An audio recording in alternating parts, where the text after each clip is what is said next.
Magandang umaga po sa inyong lahat. Hindi po, kakain na po ako ngayon. Ito po ang aking ulam. Nilagang talbos po na may talong at may hinimay na manok. Ayan pa po yung iba. Ito po ang ulam ngayon.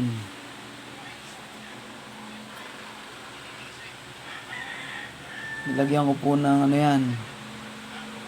sibuyas, luya, pinong paminta, ang pong nilagang talbos na may talong, hinimay na manok. Hindi ko na po siya ginisa. Pinakuluan ko po muna yung manok sa luya at sibuyas at paminta bago ko po nilagay yung gulay.